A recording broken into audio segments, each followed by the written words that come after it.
self-actualization. Realize that everything connects to everything else. But the more of the control problem that we solve in advance, the better the odds that the transition to the machine intelligence era will go well. Have you ever asked what is the root of money? And I think that loving learning is something that students do struggle with because of the way the education system kind of works now. We do not have limited resources. We have limited ideas of how to allocate and use the resources that we have. Signaling devices abound, helping people reliably convey otherwise hidden information. The best argument against democracy is a 5-minute conversation with the average voter. The ABCs of Psychology, a Ferret Institute production. Let us start now. Hey all, thank you to anyone who's actually listening to this. Rosie and I are jumping right into a conversation talking about a TV show, which is linked in the first part of the notes. I think it's really interesting, so I'd recommend checking it out, at least that episode. And alright, let's jump in. Thanks. You watched the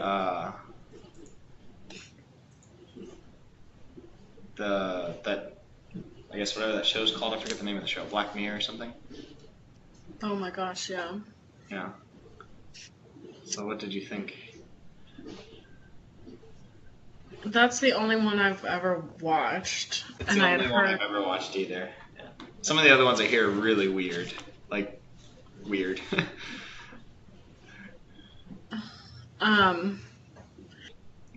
Yeah, I've heard that as well. So I didn't really know what to expect.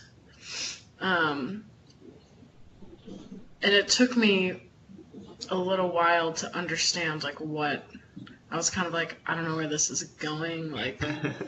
And even, like, the first few scenes when they're, like, rating each other after, like, each interaction, I was like, what are they doing? Like, I didn't really get it. So then I realized what was happening, and...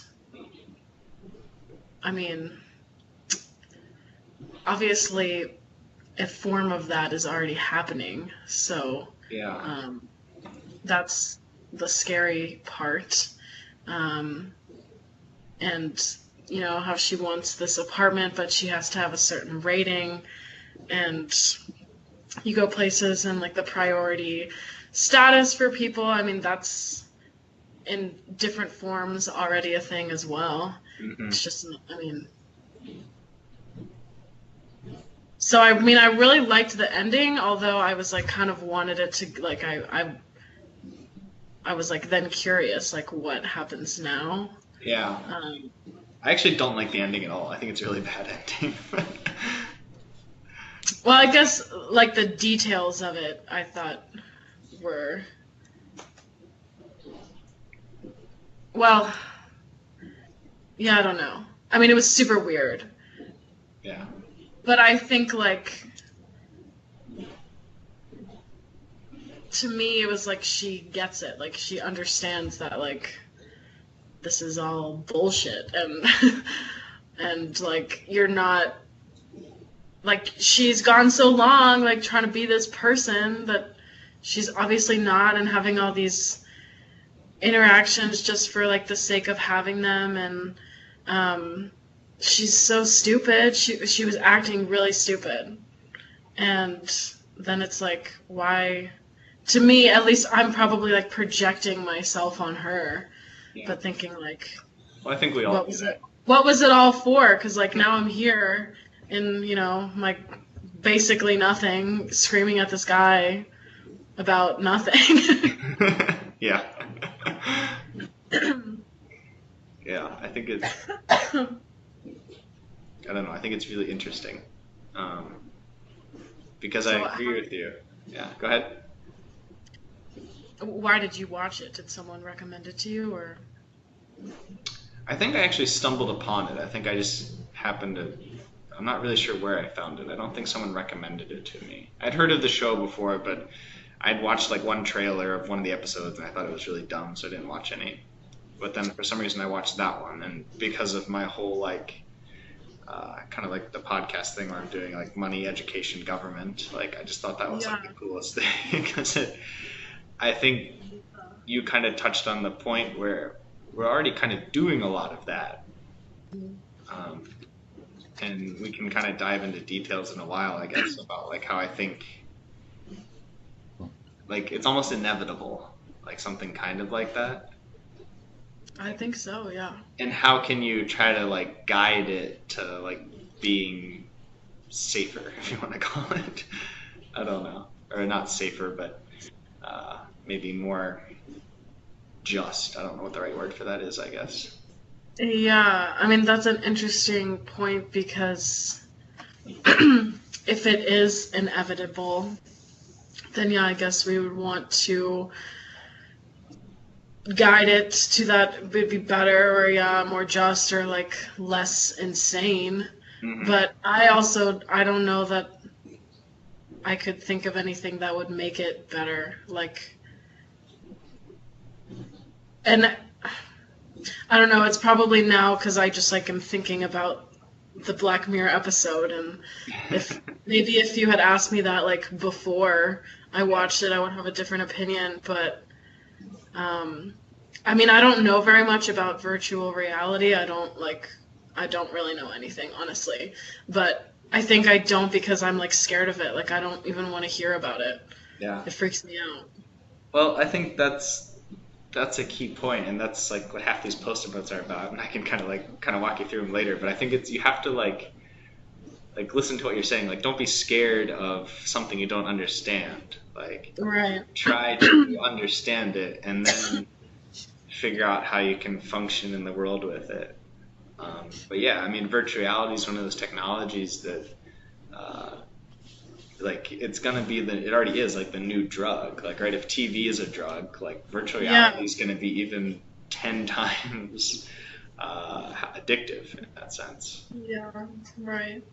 So like, you need to like raise your kids so they're not like always watching virtual reality or something. Like, how do you do all of that?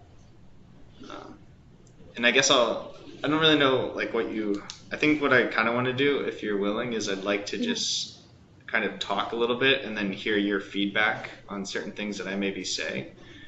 Okay, sure. What do you think? So like, kind of diving off that, like, for me, I really think that almost everything in life is about attention. In that a lot of basically the whole purpose of the world right now is to capture people's attention, and then you make money off of it. That's a very blunt way of saying it. I'll try to explain it a little more. But for example, like YouTube is probably the easiest example. Is every time you watch a video, there's all those other videos on the side. And before you know it, you wanted to watch one thing, and before you know it, you've been on there for hours, right? Right. No one watches one YouTube video. Exactly. Or no one goes on Facebook and reads one newsfeed post, right? You always scroll down for 15, 20, before you know you've been on there forever. And it was supposed to be like 30 seconds. Right.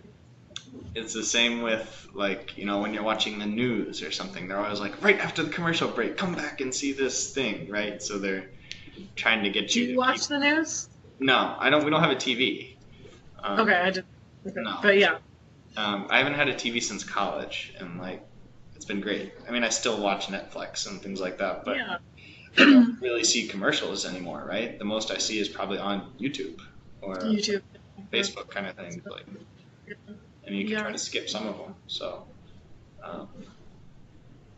but I don't know. I think that's kind of what a lot of the economy is about, in terms of you want to capture people's attention to keep them fixated on your product or service and like keep coming. Yeah. I totally agree. And I also think like just with what am I trying to say? Like, there are so many things. There are so many options of how you can spend your time, energy, and money. So like, how am I ever supposed to choose? Yeah. I mean, like, I'm at the store and I'm trying to choose which toothpaste I'm going to buy. I don't know anything about toothpaste. Sure. So I'm probably going to buy the one that's the cheapest, or maybe I've seen a commercial for one So I'm like, oh, I think I remember that. Like, sure. Or, I mean, I am a marketing student, so like maybe sometimes the packaging a little bit, or like if I had a coupon for one, I mean, like, I'd like to think, but like really, I think it's also like, or like, oh, I remember my mom buys this kind, like I guess I'll just buy that, because like I don't know, and I think, at least for me, I don't know if other people, how to what degree other people feel this, but I do think that this is kind of getting off topic, so sorry, we don't have to go into it. But There's no set topic. Go where you want to go. I definitely value like other people's recommendations over almost anything else, or at least that is like the biggest influencer. Like if someone was like, oh yeah, I watched this show, it was really good, or oh, I tried this new oatmeal, because my friend did try new oatmeal and I bought it and I was like, this is great, it has no sugar.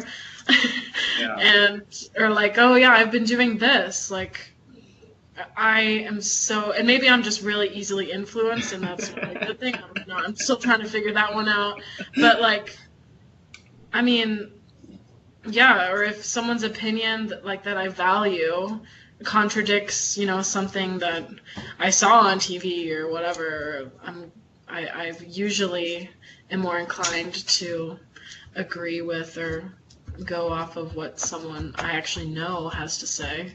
Yeah.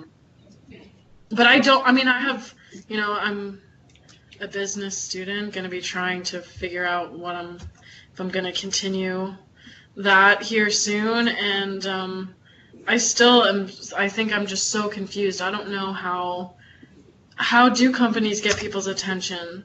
Like a small company. I mean, like, how do you, if you don't even have a marketing department, or, you have 10 employees and you're competing with bigger companies that are more well known, I have no idea how you expect to get people's attention. Yeah. I mean, I think there's a lot in there. I'll try to comment on a couple of things. I read an interesting article today, and I think I'd heard this before, but it's really starting to make sense for me now.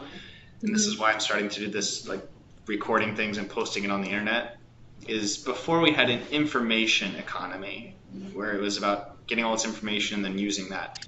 But now it's developing even more importantly. It's always been, but now it's even more importantly to be a reputation economy. In the sense that there's too much there's literally too much information for us to synthesize. So you have to trust sources to give you information to help you make decisions. So your oatmeal example is a great one, right? So you don't have time to go try every single kind of oatmeal and decide which one you prefer best, right? So you can either A, find an oatmeal blogger, or you talk to your friend. You probably haven't looked for the oatmeal blogger yet, so you're just using your friend, right? Or so that's the thing. Or in my industry, there's certain people who write a lot about China, or they write a lot about education, and those are people you follow, and they take all those information sources and funnel them down into something that's useful and bite-sized. And part of that too is, so that's when you actively go look for those types of things. But I think a lot of it is more about your subconscious habits. And I'll probably pull out some books here in a minute to kind of recommend, but you brought up a good example. My mom bought this kind of toothpaste, so I buy that kind of toothpaste, right? So it's the chicken and the egg. Well, where did mom learn about the toothpaste, right? So it's there's marketing in that sense, where marketing is able to convince people that you need this. This is better than that. There's a whole theory that I kind of made. Someone else made it what I call as in-out theory, in the terms of the idea of taste. Let me grab a couple books. Okay.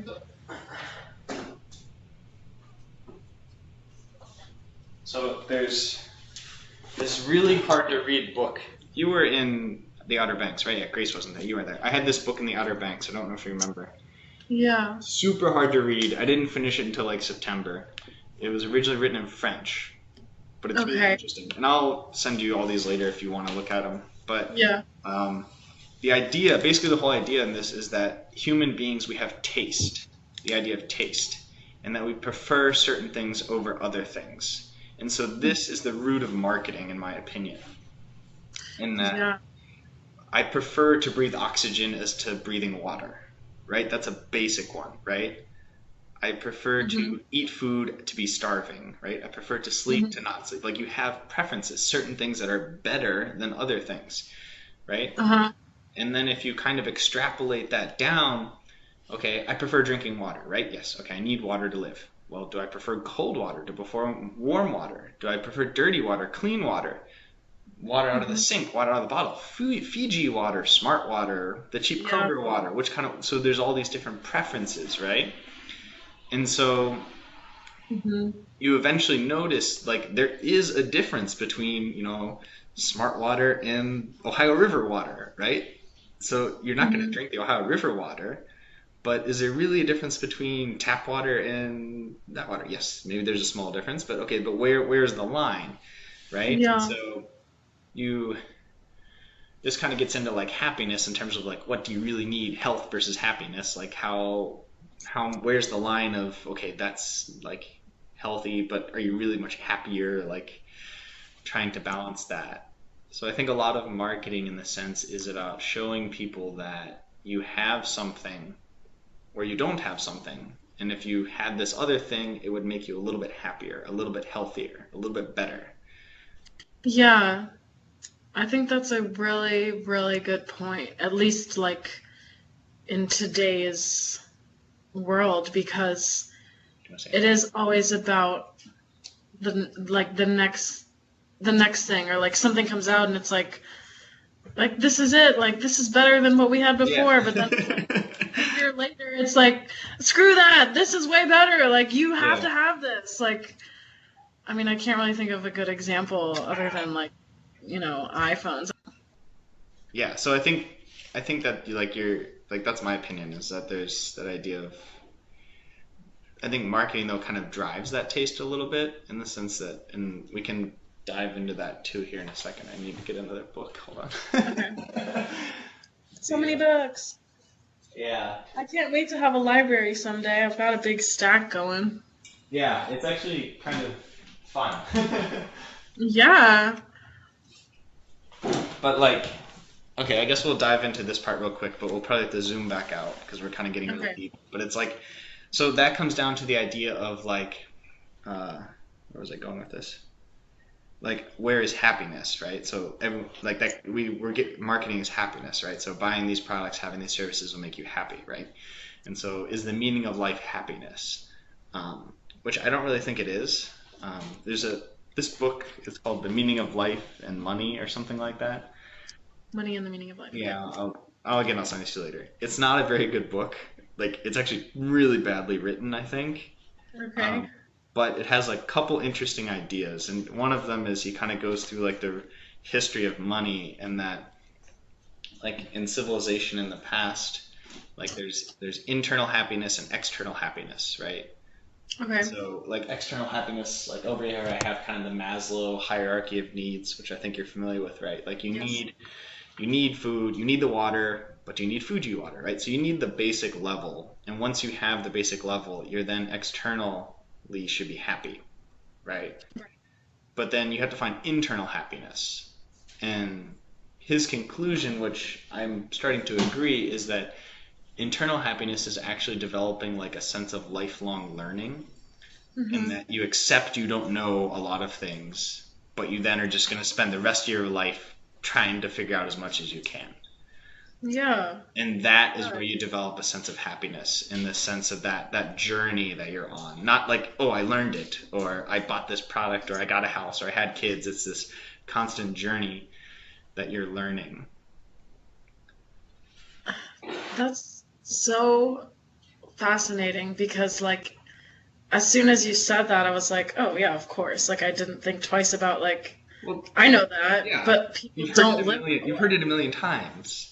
But also people don't live that way, because people do buy into like, oh, well, if I can just do this, if I can just get married, like find someone to settle down with, like have a kid, like, or if I can just get this promotion, or like if I can just lose 20 pounds, like everything will be great. Yeah. Or like, yeah, or like if I can just understand like or solve this equation, or like this test. why am I on this earth? Like, I don't. It's and not. I mean, again, not that you shouldn't want to do. I mean, if you want to do those things, do them. That's great. Yeah. But I think there are times in probably everyone's life where they think like, if I really just need to do this or have this or get this, and like I'll be so much happier. Yeah. Or they think like, or people do have like one goal, or you know, if I can do these 3 things in my life, then like I'm good. Yeah. And I personally have never felt that way, but I also kind of have a different,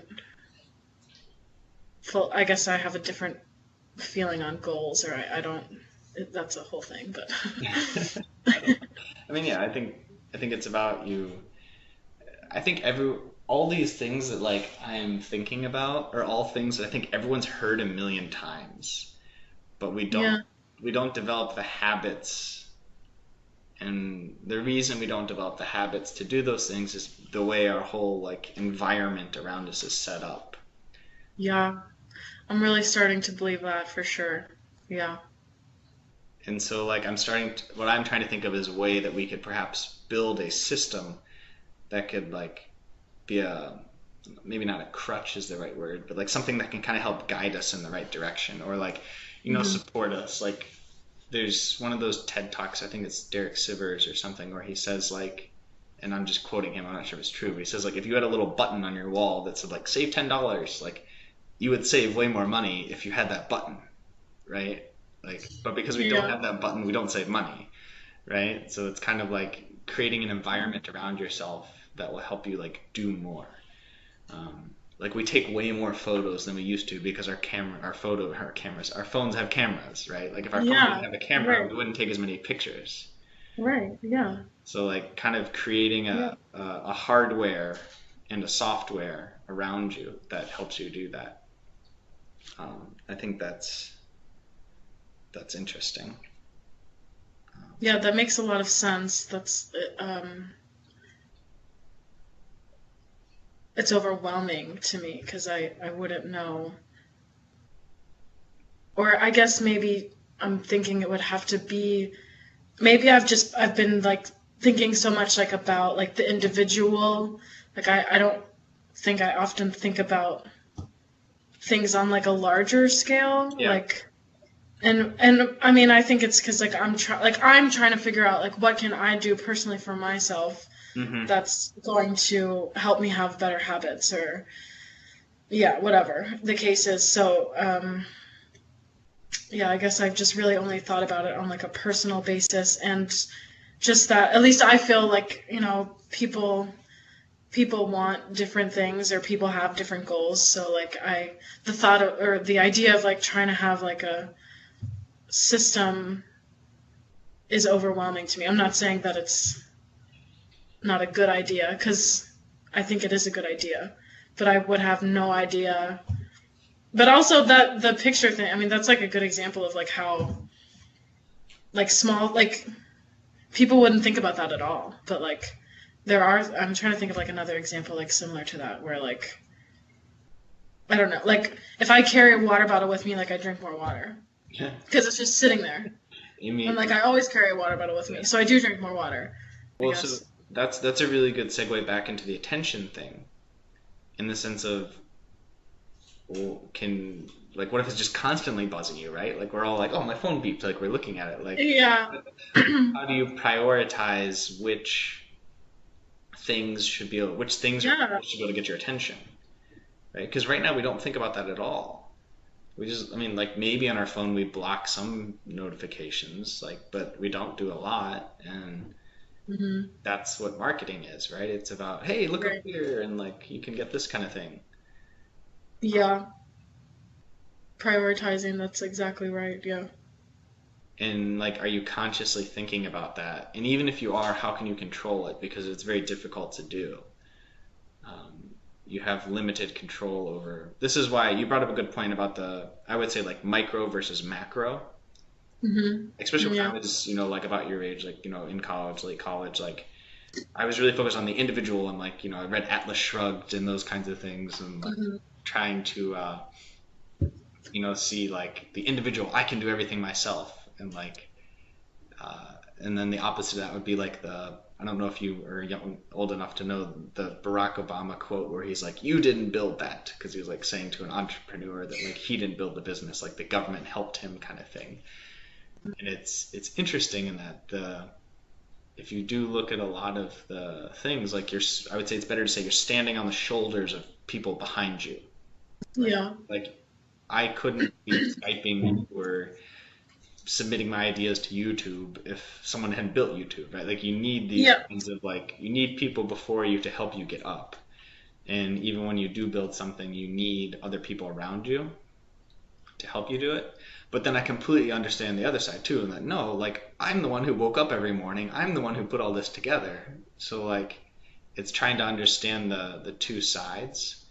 And to me, that's something that I've been kind of thinking and writing a lot about, is like just balance, in the sense that there's no such thing as good, there's no such thing as bad.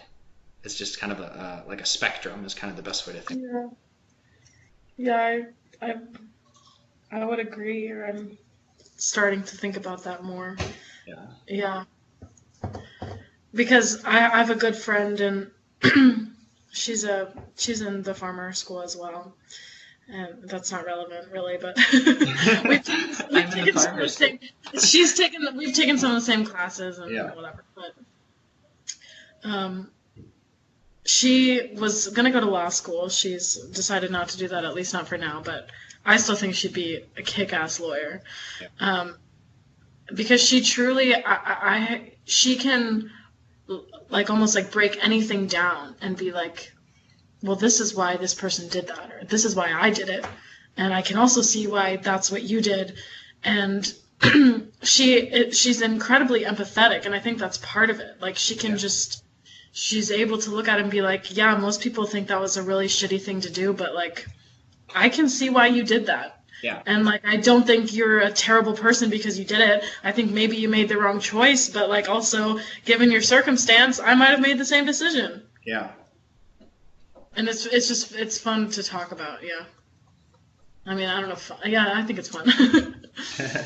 No, I think so as well. I think that's, and I can show you more things here on the wall in a second. Like the whole idea of everything is like there's two sides to everything, and you have to understand both sides and see how both sides are right. Neither side is like bad in that sense. It's just different. But like, just a couple notes I've taken. Like I'll send you another book, because you asked about how marketing, like how does a small company get attention. There's a good book. I think I've probably recommended it before. Contagious. Have you read that one? I've read it. It's been a while since I've read it, so I should probably read it again. I really think that is one of the best examples of how you get attention and spread ideas. Because it's the biggest thing in there is just having a good story. It talks about how you can have the good story. But really, that's how human beings are. Is like we need these stories that get pushed, right? And so like every single brand is a story, right? McDonald's, I'm loving it. What is it? Right? Probably life, right? Or Coca-Cola is, what is it, Smile? Or I don't know, what is Coca-Cola? Now I think they're Open Happiness. Okay, either way, literally happiness, right? Because most people think happiness is the meaning of life, right? So Open Happiness, or like Mr. Clean, it's about having a nice clean house and like all these things. Like the ideal housewife who like stays home cleaning all day. Like no one does that, right? But it has it projects this image of, oh, I'm happy, all these beautiful looking people drinking Coca-Cola, like having a great time. Like no one feels like that after drinking Coca-Cola. They're on the couch like, why? Why did I do that? Anytime I eat McDonald's, I'm like 5 minutes later, I'm like, this is disgusting. Oh my god. Yeah. Right. So like I think that's a good example of how I think a lot of products, and I think how this is where I'm maybe getting a little extreme, and I'm not set on any of this yet, but I think like there's capitalism and like communism, and I've been lucky to live in both countries. Like neither is very good, neither is very bad kind of thing, but I think there needs to be a new way to look at like adding value in the sense that like McDonald's makes money because you keep coming back. Oh my gosh, yeah. Like that's their whole goal, is they want you to come back. Can you? I mean, I cannot imagine the world without McDonald's. I'm not being dramatic. Yeah.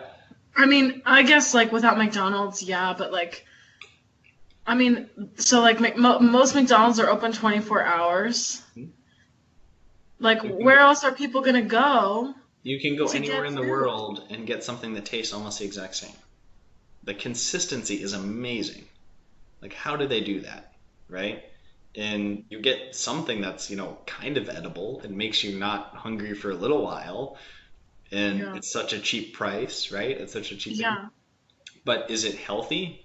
Probably, most likely not, right? I mean, yeah, I don't think anyone would be like, well, actually, Yeah. McDonald's isn't that bad for you. Like, I mean, I don't think anyone would try to argue, like, I eat there every day and I love it. I feel great all the time. I mean, I think, but like, people have their reasons. It's like, oh, well, like, It's from it's cheap and convenient, like, It's fast, yeah. So I think that's why people go to it for those reasons, right? But if you look at try to extend long term, like if you have the choice to, like eat a salad versus eat a McDonald's, like which one's probably better for you long term, right? And again, that's a gray area because maybe you need a hamburger today, but you had a salad yesterday. Like there's a fine line of where's good and where's bad. But like, yeah. I think trying to find a way to, I guess let me try to explain this. I'll jump into my money idea a little bit, which is actually the hardest one that I haven't really figured out yet. It's about like, we need to change the incentives.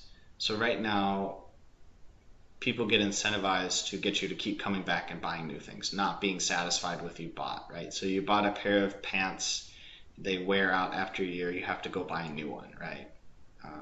Probably the easiest example is a light bulb. Like supposedly, and this is, I haven't researched this for myself, but like supposedly they can make or could make light bulbs that last like 100 years.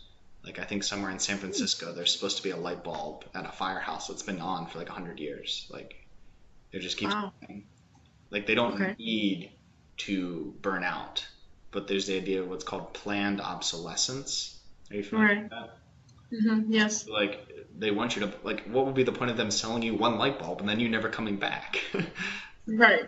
So, Yeah. like, I think what I'm trying to envision at some point is perhaps flipping it around.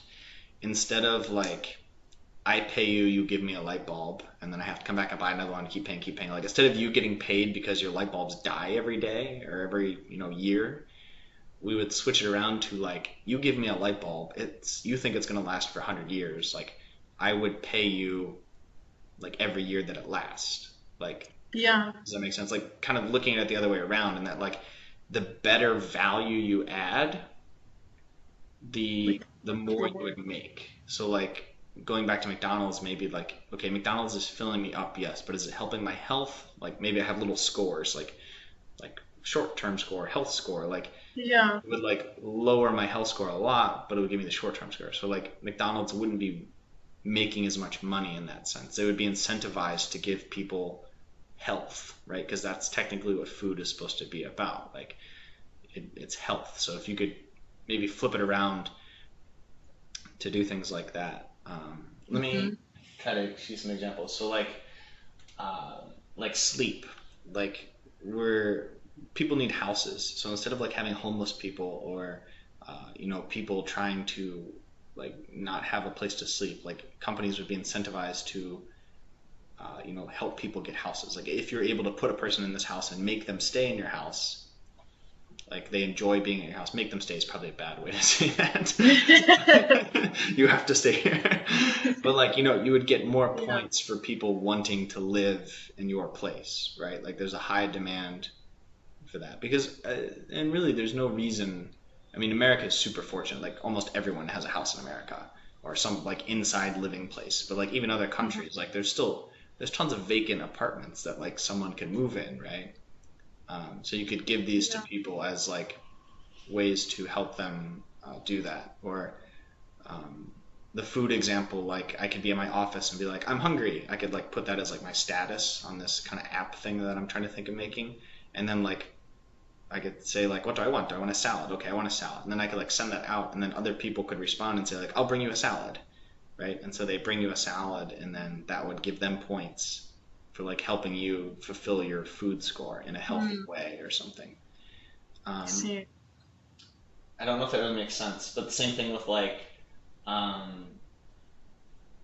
trying to help people fulfill those basic needs, basically, in the Maslow hierarchy. That's what I'm looking at over here. Like trying to, like getting points for helping people fill that.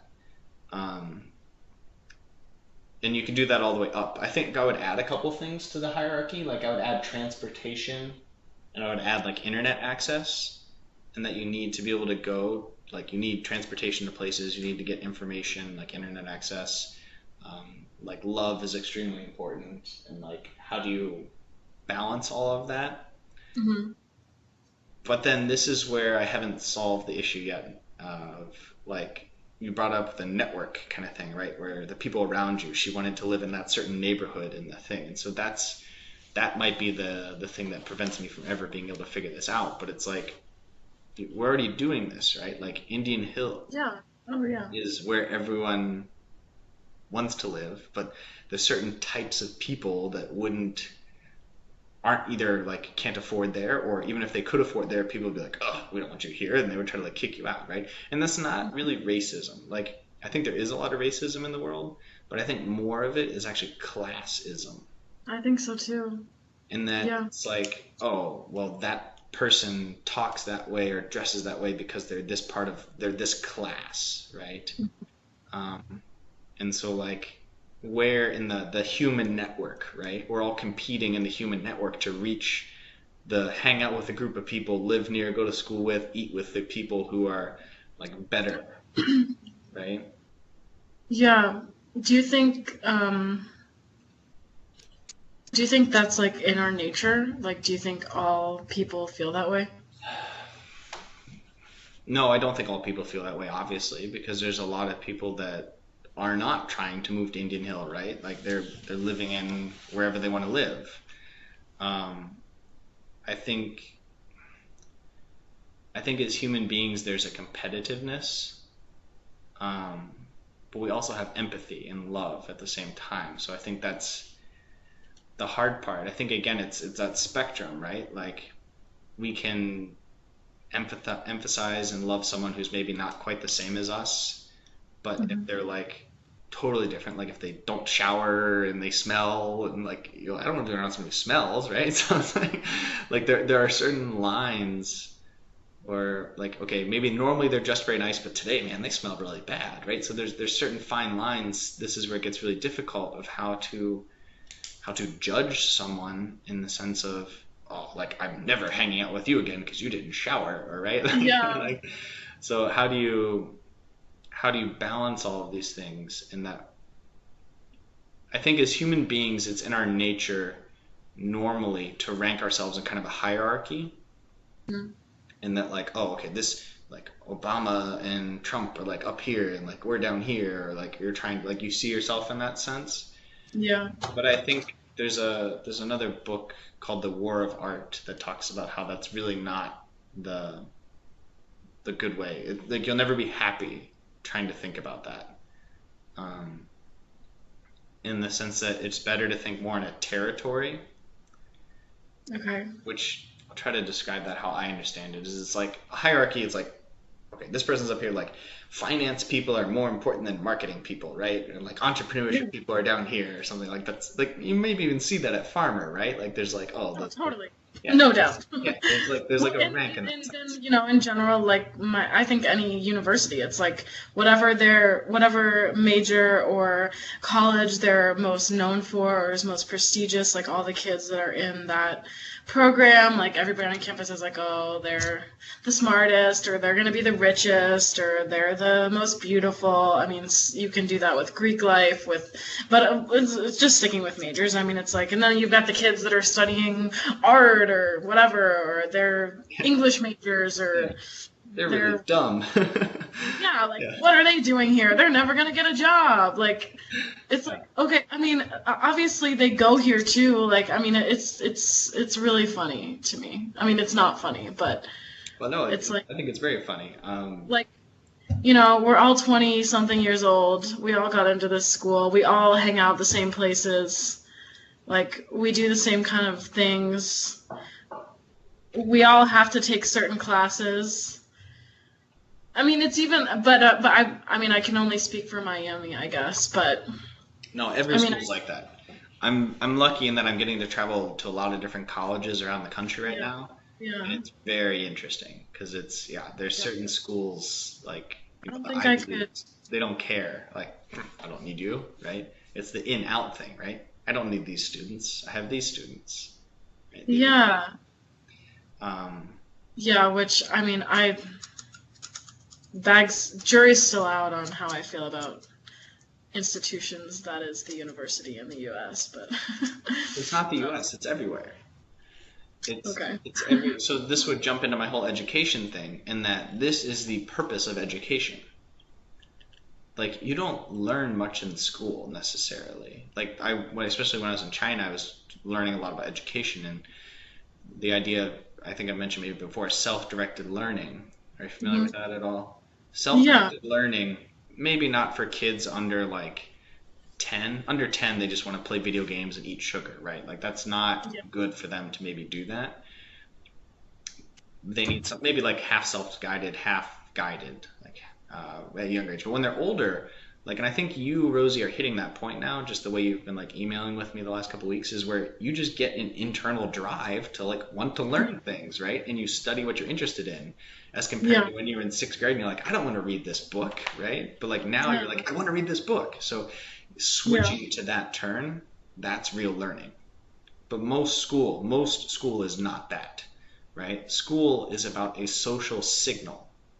And this is mostly my opinion, but I have a couple of books that have said it, where it's, okay, you went to, let's just think about public schools. We won't talk about private, but like, you know, back to the neighborhoods, right? There's certain neighborhoods that are more desirable than other neighborhoods. The more desirable neighborhoods are the ones that have the better schools, whatever that means, right? Usually better people in the school, right? And so because you went to a better public school, you get into Harvard. But if you went to the lower public school, basically had the same grades, but your teachers weren't as good, your classmates weren't as good, so you're not going to get into the Harvard kind of thing, right? You get into Harvard. Harvard is just a stamp on your forehead, a piece of paper that then opens up other doors later in life, right? Right. So the finance people are going to be able to open up doors that the English majors are not going to be able to open up, right? So that's what it is. It's that there's people are competing for these social signals. That's what education is, in my opinion. Yeah. So I'm not sure if I'm going to be able to like communicate this in an effective way, but like I remember being in high school, and I mean, I don't know. I never liked school, like, at all, I don't think. I don't know that I necessarily always hated it, but I definitely didn't like it. And I remember being in high school and being like the only reason I'm trying to get good grades in high school is like to get into college. Yeah, same. So it's like, okay, trying to get into college. So then it's like, yeah, well, I gotta get into like a good college because like, gotta get a good job, I guess. I mean, like, but it's like, it's so crazy for me to like think back on that and like why did I think that? I mean, like, everybody, that's just like how people talked. Society, like it was just like this expectation that like, well, you're gonna do this so that you can do this. And so I remember just feeling really like almost like upset because I was like, I felt like I didn't have a choice, and I felt like I'm not.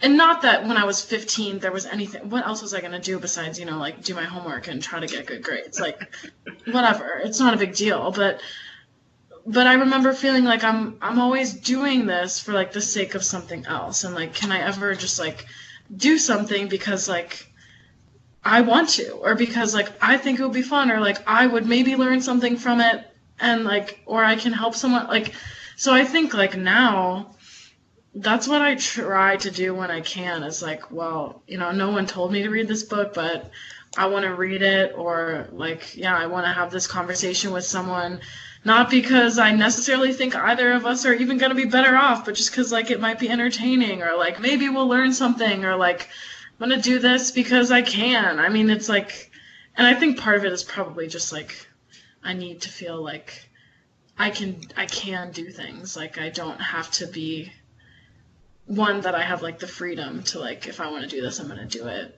But also like the opposite of that, where like all my time isn't consumed by things that I just like feel like I have to do. Because I'm not saying that you shouldn't ever do anything that you don't want to do necessarily. I mean, obviously there are things, yeah, like social norms and like, yeah, I mean, I think kids at this point should graduate from high school, considering we don't have like another structural education system. I think kids should finish high school. I think it's beneficial.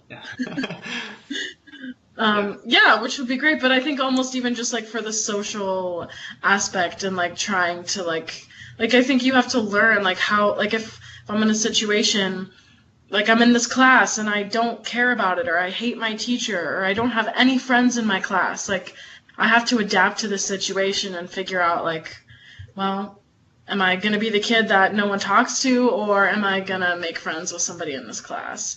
Or am I going to fight with this teacher all semester? Or am I going to figure out how to have like a mutually respectful relationship even though we disagree? So I think, I mean, and also, I did go to Indian Hill, so maybe I have like a bias opinion because like all things considered, my high school experience was pretty great. Yeah. I mean, we've both been extremely lucky. Like, we've always had ups and downs in life, but we've had a pretty good life, and compared to other people on Earth. Yeah, like, super blessed. Yeah, we're lucky in that sense. Like, yeah. I mean, when I was in China, I would like make a joke with a lot of my students. I was like, all right, so you're born, you go to school, you graduate, you get a job, you get married, you have a kid, you do the same thing every day for 40 years, and then you die. Like, that's your life, right? That's like the social norm that you basically have to do. Yeah. But it doesn't have to be like that, like you're saying. Like you can still find ways to fulfill your basic needs, and then do things that you find more interesting. But the issue with that is right now, depending on when you start doing that, like you can never go back to the following the competing track for hierarchy, right?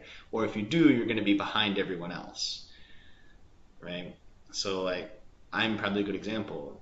Not that I think of myself like this, but like I did move to China for 4 years, and now I'm back here like kind of working a job. Like I'm behind some of my peers because I wasn't like doing what they were doing for 4 years in that sense. But I'm also ahead in many ways, I think. But like it's just there's if you try to quit playing the game, it gets very hard to go back to the game, kind of thing. Or you have to balance playing your own game versus playing the real game, and trying to have a good set on both sides. Yeah, I mean, I think you have obviously a really unique perspective in that, and I'm sure, that makes a lot of sense, and I think it's true. I would argue that it's still just your choice. I mean, like if I value like, you moved to China, that was a choice that you made. You obviously knew what you were giving up when you went, and you at least had hopes about what you would gain. And again, so this is like going into a whole thing. I've been thinking about this a lot.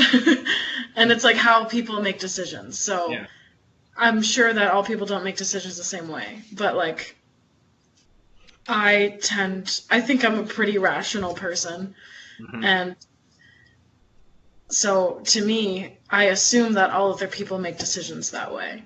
So and it does me wrong sometimes, because but like I'll get, sometimes I get really like upset because like a friend will have made like a certain decision, and I'm like, obviously they thought this through. Like they knew that them doing this was going to make me feel this way, or it was going to put me. So it'll also be me being selfish at times, but I think just because, and now I'm just talking about myself, but like I'm a very conscientious person. So, majority of the time when I'm making decisions, I consider how it affects other people, at least like the people involved in the situation or like people that are close in my life, whatever. Yeah. Like very rarely, as much as I talk about like, oh, I do whatever I want, like I don't.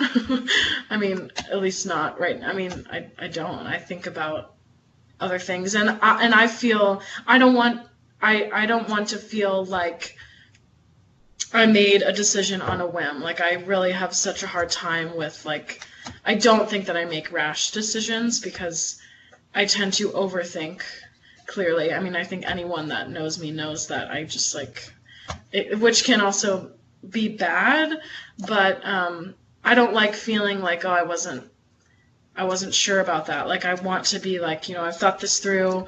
I've looked at, I know that me choosing to do this, like this is my other option. I'm giving that up. This is what I'm doing. The opportunity cost. Yes, I love opportunity cost. It's like yeah. Well, I think that those are all like really good points, and like to comment on a couple of things like I think one of the key things like you're bringing up is like communication, and that as like with ourselves and interacting with people in the world, we have to communicate, and like your culture and the people you grew up around are going to affect how you communicate. Like you're going to have those unconscious habits, which could be very bad or very good, maybe some people, and trying to like figure out that a lot of people you may think you're being logical, but you're actually being emotional, or you're just clicking in a habit that you had ever since you were a little kid, or like you just saw around you. And like I think that like for me in terms of like relationships with other people, it's about like you have to have a similar goal, in the sense that there's like three things. Like I see a similar goal and that you're like trying to go the same way, and then 2, you have to have similar like values or morals like to reach that goal. Like one person can't like want to kill people and the other person want to be a saint kind of thing. And then the third part is communication, that you have to then communicate those morals and values and your actions towards that goal, and that helps you have a strong relationship. And I think I think most people have similar morals and values. There aren't like too many. You don't normally hang out with people that don't have similar morals and values. The goal I think can be difficult because maybe people aren't communicating the goal clearly. That's a big one, I think. They think they have the same goal, but they actually don't. And I think that's why communication is the most important thing. And like, I mean, like I'm very lucky in that I have some in my life. We at least always try to work on communicating, in the sense that like you have to, with people around you, try to focus on being more clear with your intention, and that what it is, what is your goal, and try to communicate that. And you may think you're saying it clearly, but like I would say like 9, not 9, but probably like 8 out of 10 times you say that, the other person does not, it doesn't get in their brain the way that it's coming out of your brain. And right, because it's perception. I mean, it's which is also like another. My friend and I recently had a conversation about this, and I was just kind of like, I don't know how to move on from here. Like once I fully like understand that like it's possible that I could think I'm a great communicator, and like I could think like I'm saying exactly what I want to be saying, but like if the other person doesn't understand it the way that you intended it, like it's like I don't know, what else am I supposed to do? And sometimes that's not even clear. Like you don't even know that they didn't understand it the way that you wanted them. Like if they're not communicating, that they're confused or what. Like it's like what? Well, like I'll try. I haven't read many of these, but I'm gonna try. It's on my reading list towards the top. Have you read anything about Stoicism? No, but it's also because I listened to a few Tim Ferriss podcasts recently. Yeah. I have a friend who has a professor this semester that's like really into Stoicism, so she brought it up to me, and I was like, I really need to read about it. Yeah. We can read about it together, because I think that is kind of the essence of a lot of that, in the sense that it basically says life sucks. Like all you can do is work hard and try to communicate. You're never ever going to be able to communicate and make people happy, but you can just keep trying. Like that's. And maybe that's better. I mean. Well, and I think that's what this other book is talking about, is that's kind of what happiness is. You do hit a point in there where you reach the happiness of like trying to learn, trying to communicate. Like that is what it's about. Mm-hmm. Once you've reached like your basic needs or whatever. So Yeah. Yeah. Right. But it's interesting. I don't know. I guess, do you have anything you want to say? Otherwise, I can try explaining a little more of the details of what I'm trying to talk about. Yeah, go ahead, continue. So, like, this is a lot of post-it notes. You can't see, I have a lot. I like the colors. They don't mean anything right now. I mean, like, I'm glad they aren't like orange and purple. That would like be really hard to look at. I have a purple over here that I can use too, but yeah, it's not the best.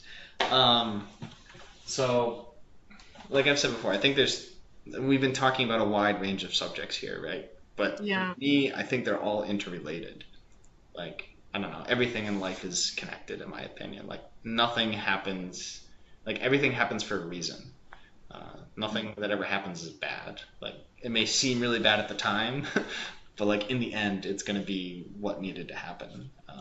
Right. I think that's kind of, I can get very religious about that if I wanted to, or more spiritual, probably more spiritual than religious in that sense. But like, it's interesting. Yeah. But I think there's three main things that kind of, for lack of a better word, control the world. And if we were to maybe tweak them a little bit, it could have big impacts on the world, like carrying that water bottle with you kind of thing. So it's money, education, and government. And so money, which we kind of dived into a little bit, I'll skip that for now. I want to go over to education. Okay. And education, government kind of controls money and education in the sense that government has a lot of power, and they're able to use that power to distribute resources in certain ways, right? Like, I don't know if I think you've listened to a couple of the Bitcoin episodes so far, and like money doesn't have to be controlled by the government. It just is these days. Yeah. Yeah. Different ways you could look at that. But with education, actually kind of stepping back, I would create some sort of app maybe. And in the app you would have, I want something, I have something, I want to be something, and I am something. Okay. So, like that? Like I want a hamburger, right? You type that in the app and then someone brings you a hamburger. That's kind of the money side, right? I want something. I have something is like I'm trying to start a business, right? Like I have a car. That's what Uber is, right? I have a car. I can take you somewhere, right? Yes. So I want. And then want to be is kind of like the education. Like I want to be the CEO, or I want to be the president. Like, and then I am. That's the one that's really confusing over here, but it's that's kind of the money thing a little bit, where we would kind of like, where are you in the hierarchy? Where are you in the network? Where are you in the territory? Like, what are you, right? Are you someone we can give resources to build a house, or should we be giving you like accounting things, right? Because I think the purpose of money or the economy or investing is to give I have it over here, like the right resources to the right people at the right time, at the right place, like in the right amount, right? Like all these things that you have to get at the right timing. I mean, because like think about it, if we want to build a house, like we're all cold standing outside, like who's going to build a house? Do we give it to the town drunk, or do we give it to the guy who studied engineering, right? Like how do you decide who gets that? Yeah, right. In that sense, that's kind of ranking, right? Because it's like when you go dress shopping, right? You say, oh, I like this dress, I don't like that dress. In, out. Okay, I like this dress. Oh, well, this dress is better than that dress. And then you're kind of moving down a line deciding which one's better. And that's a matter of taste. That's a matter of taste, yeah. Exactly, right?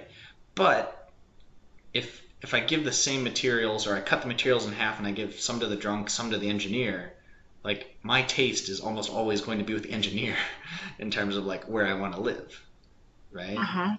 So that's kind of inning out people. So it's interesting. So either way, education is the easiest one to describe because it's the one I've thought about the longest. So basically, I want to be.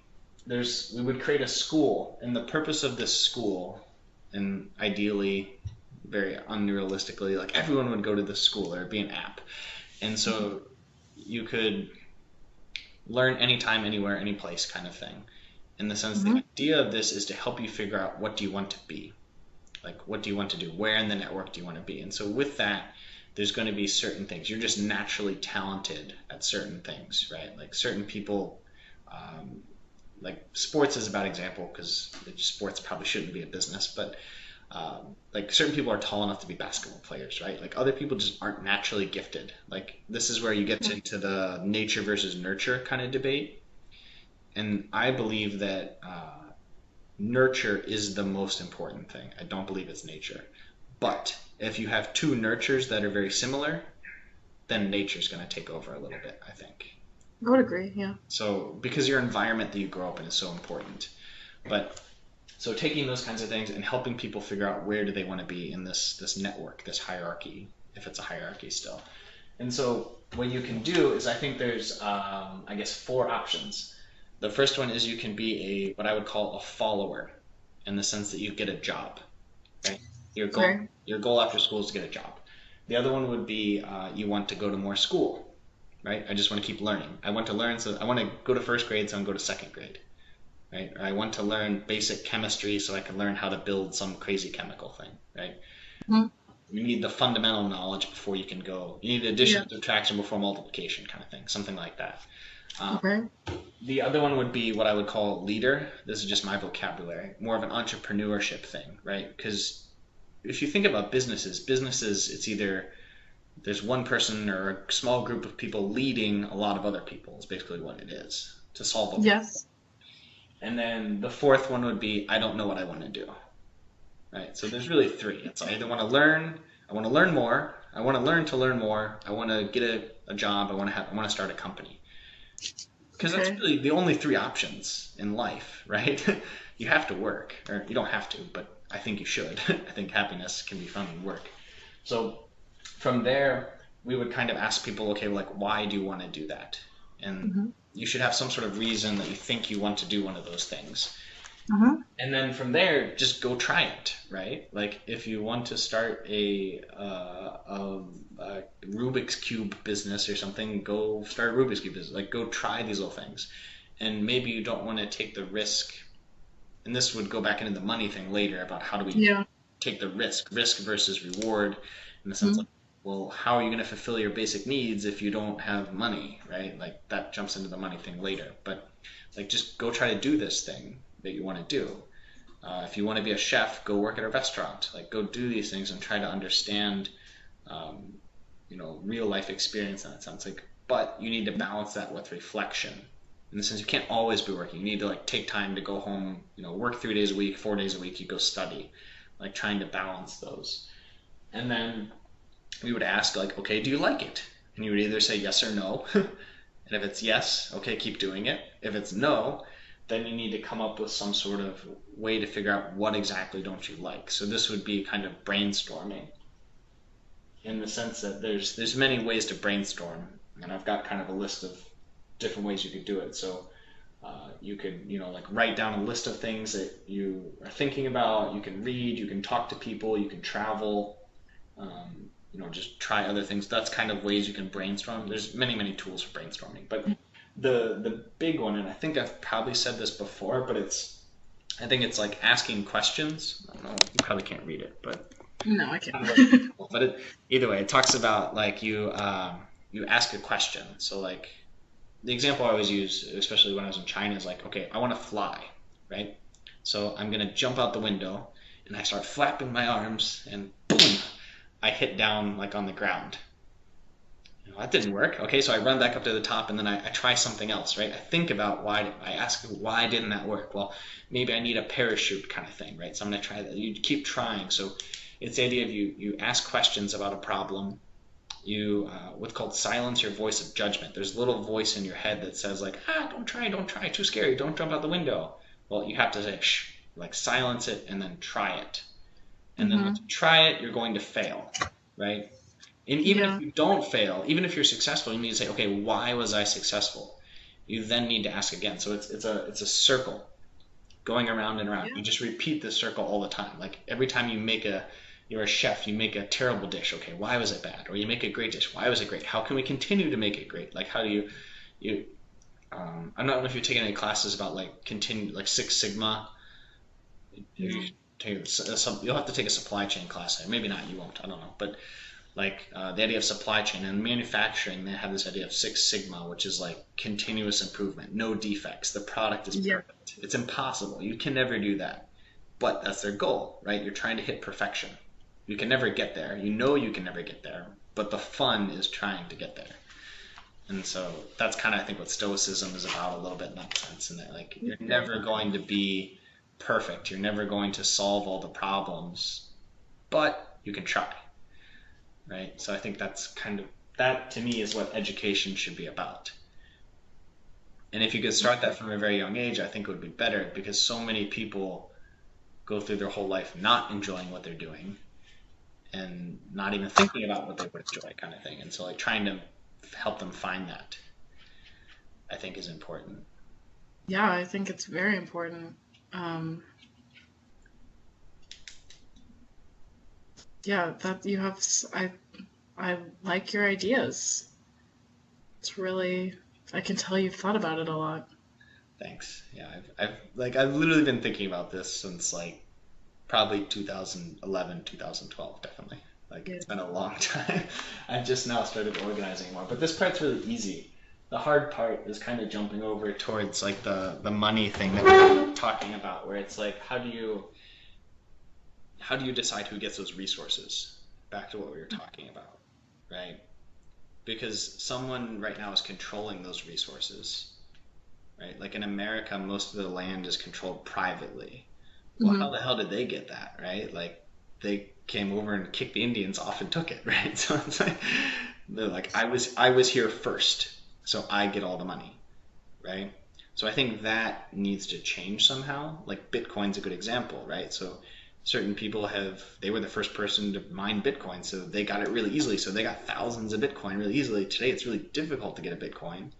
Like, if you buy one today, I don't know, it's maybe $10,000 today. Before, you could get it for like a penny, or even like free, or you can still technically get for free, but it's pretty difficult. But you could get it for, even a couple years ago, $100, $200. That's a $10,000 increase. Like, that's not fair to the people. And fair is the wrong word, because I hate the word fair. Life isn't. Yeah. But the point is, it rewards. It's almost like a pyramid scheme. I'm sure you've had one of your friends at some point invite you to a pyramid scheme. Like, everyone gets that in their life at some point. But right. Like, why does the person who came first make more money than the person who came later, even if the person who came later is more talented? Right. I don't think that's quite the best way to do it. And this is where the government thing would kind of come in, and I don't know that, like, I think a lot of people take this the wrong way, because I'm kind of promoting communism in that sense, where it's like the government controls all the resources and then decides who gets to pass them out. And I don't think that's the right answer, but it's just interesting in the sense that, like, how do we solve that problem, right? And that we do have, some people say we have unlimited resources. I think we have limited resources, but we have unlimited ideas of how to use those resources. Like, there is a limited number of trees, right? We can't have infinity. We can regrow trees, but like, there is a limit to how much we can use at one time, right? It would take time to grow more trees. Yeah. It's the same with like fine wine from France, right? Like, there's a limited supply of fine wine from France. So if we want to be really nice, how do we give everyone fine wine from France, right? And keep the quality the same? It's impossible. You can't do that, right? Because of the limited supply, that's why the price is so high, right? Right. So, like, how do we figure out a way, how do we come up with a better idea of how to better allocate those resources? In the sense that, like, if you could give better resources to people, like, give them more opportunity. That's what investment is, in my opinion. Investment is when you give your money to someone who then uses that to get resources to then build value, right? So I think building value is going back to the hierarchy, where the goal is to get people up towards self-actualization, or what I would call like flow. I think I've probably mentioned this one before. Flow is kind of like when you're just focusing on the present. You're not focusing on the past. You're not regretting the past. You're not worrying about the future. You're just focusing on now. Like when you go skiing or surfing or skydiving. Yeah. Extreme sports is a good example. Like where you're just focused on right now. Like you're not thinking about anything else. And so, how can we help people? Perhaps if we can invest in people, like the school, we give them resources that they then use to help people go up the hierarchy. That's a good thing. Like I think that's what the world should kind of be, hopefully, is where you're encouraging people to help other people move up the hierarchy of needs, not hierarchy in life, but like just become more happy in that sense, or flow, or reach good work. I think that's what I'm shooting for. The hard part is, how do you decide who gets what resources? In that we need to figure out, and that's what finance right now is all about. Finance is about allocating resources to certain directions, right? So, can you, like, we have all these pigs. Like, who are we going to give the pigs to, right? We need to figure out, well, are they going to become meat? What are you going to do with them? You have to figure out how to do that. Are we going to make beef jerky, like really crappy meat, or are we going to make it good meat? Or is it going to be an organic pig or like an antibiotic pig? And how do you figure out the ways to encourage that? That's one problem I haven't solved. I've got a list over here of like different problems that I'm not really sure how to solve. And so I think the best way to do it would be perhaps something where it's not really voting, because voting can be dangerous in the sense that, like, if 51% of the people vote to kill you, then they can kill you, kind of thing. But having some sort of thing where you could, it's a bit of a supply and demand. Like, the whole goal is we want people to move up the hierarchy, right? So healthy food should be in more demand than unhealthy food. Or, education that helps people build good habits should be in more demand than like virtual reality video games, right? Like trying to it'll be worth more in that sense. Like you give people more points for creating things that help people move up the hierarchy. And then there would be a competition, obviously, to see who can create that, like who can create the best idea. I don't know. That in a nutshell is, I think, kind of what I'm talking, like I'm still working on how to say that very succinctly, and I'll probably try to I think you articulated it pretty well. Yeah, but it took an hour and 26 minutes or whatever. It needs to be like a 30-second sound. I need to be able to make it much, much more clear if I'm going to be able to communicate it to more people. Do you have have you tried writing it out? Here. In more of, I mean, I can see that, but if you had to I don't know, like businesses have mission statements, or they're or even I mean, I've kind of written some of that. I probably need to take another crack at it, a little more detailed.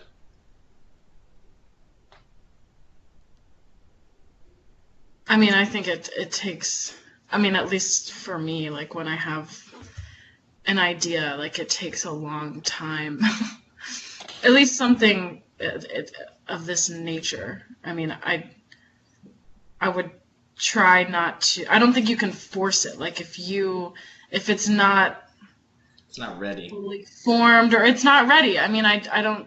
There's no use in trying to say it the wrong way just to say it. I mean. No, yeah, I'm not in a rush to publish this and make it my life book or something. I'm keeping my day job, but I do think a lot about this, and because it's connected to everything, so I'm always seeing something that makes me think about it.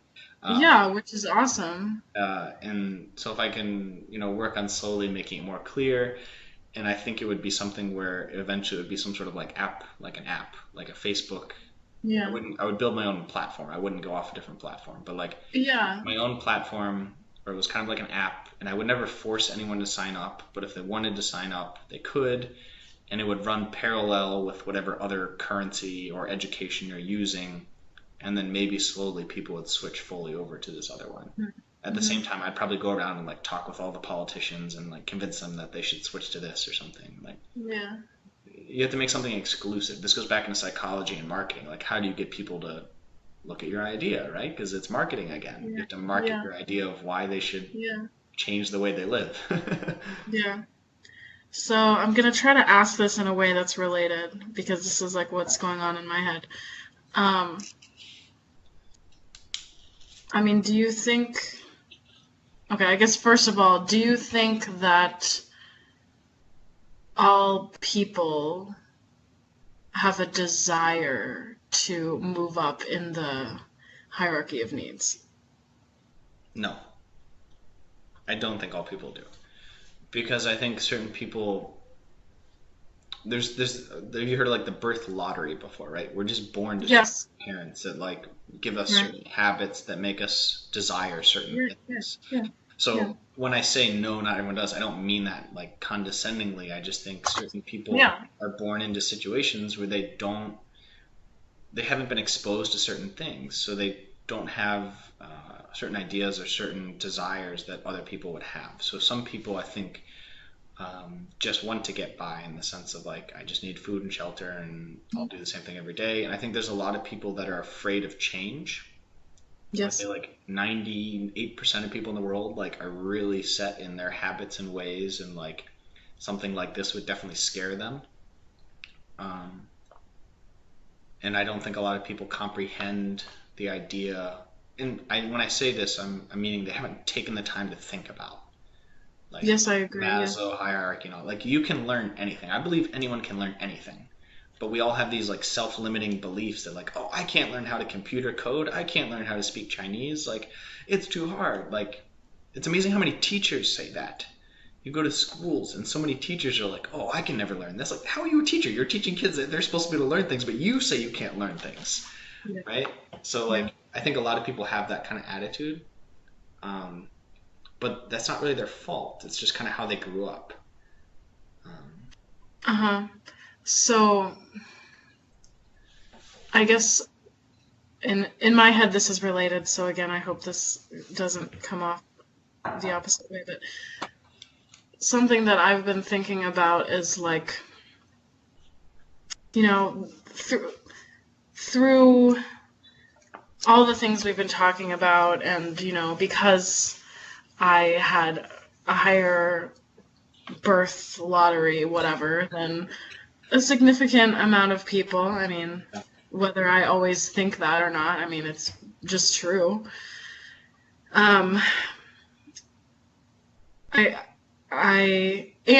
You know, through certain qualities that I have or have like tried to nurture myself, or that other people have nurtured in me throughout my life, I feel like there are certain things that I just kind of like understand, and I want to understand, and like I do think that I'm like on this path to like working towards being a lifelong learner, and like I do have like I think I have enough drive in that sense. Like I consider myself like I mean, I'm still working on it, but like a genuinely happy person. Like I don't think that I am seeking out too much outside stimulation. Like I'm trying to find like internal happiness, blah, blah. But I think that obviously, as we've discussed, you know, this is something that a lot of people struggle with. And what I've been thinking about is like, is there a way, like, how can I, like little old me, like try to like help people understand?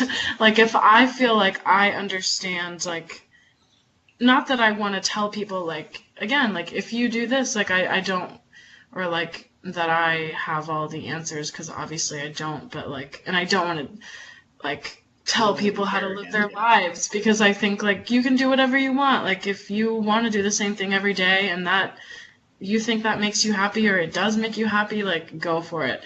But I think that there are a lot of people that have that they would just like be even just like more like at peace, or like would be like more pleasant people to be around.